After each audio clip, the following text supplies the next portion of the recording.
Сәлеметсіздер ме достар, арнама қош келдіңіздер. Менің есімім Айсел. Бүгінгі видеода осындай қатпарлы ыстық тойымды нан пиязынан жасайтын боламыз. Міндетті түрде видеоны соңына дейін көріңіздер. Сіздерге ұнайды деген ойдамын. Және де алдағы менің қызықты рецептілерімді жіберіп алмас үшін каналға тіркеліп, лайк басып, комментарий жаза кетіңіздер. Дәл осы рецептпен менде 2 пияздан шықты. Ең алдымен ыдысқа 1 кесе жылы су құйып, және де 2-3 ас қасық сұйық май қосасыздар. Және татымына қарай тұз салып, шетінен ұнды сала отырып, еттің қамырында етіп, өте қатты емес, шілей жұмсақ та емес қылып, июін жақсылап қандырып, қамырды илейміз. Қамырымызды жақсылап илеп болғаннан кейін 10-15 минуттан кейін қамырдың июін тағы бір қандырып, қамырды 1-2 қайтарып қоямыз. Қамырдың июі қанғанша мен 2-3 дана пиязды алып, өте жұқа ғып турап, майдалап турап, ыдысқа салып, үстіне 1 шай қасық қара бұрыш және татымына қарай тұз және 1 ас қасық сұйық май құйып, жақсылап пиязды араластырамын. Пиязды араластырып қойып қоямын да, оның соғы бір-біріне сіңгенше мен зуаламды ірілеп, зуалалап қамырды бір тегіс қып жайып шығамын.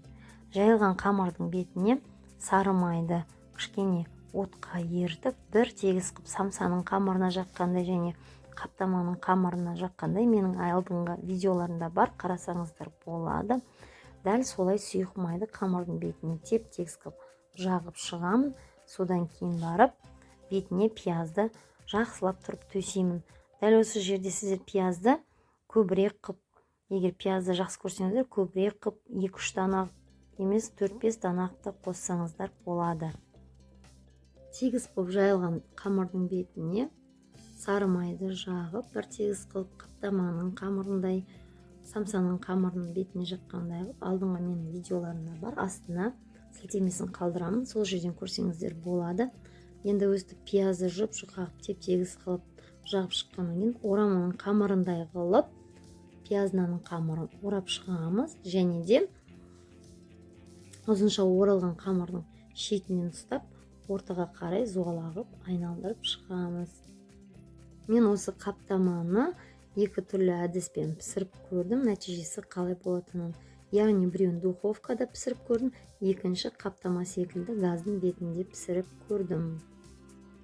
Противенге өстіп кішкене ғана ұн сеуіп, қаптаманы қойдым және духовкаға салдым. Духовканың температурасын және уақытын өздеріңіздің духовкаларыңыздың температурасына қарай реттейсіздер. Екінші пияз нанды мен дәл қаптама секілді табаға пісірдім. Табаға 1 ас қасық сары май салып, нанды салып, бір беті өсіп қызарғанша 5 минут ұстадым. 5 минуттан кейін қақпаған жауып 10-15 минут ыстық отта булап, екінші бетінде дәл солай пісіріп алдым. Міне қаптама нанның бетін сосын сары маймен жағып шықтым. Сонда нанның беті қызарып, әдемі болып шығады. Сіздерге видео рецепт ұнады деген ойдамын.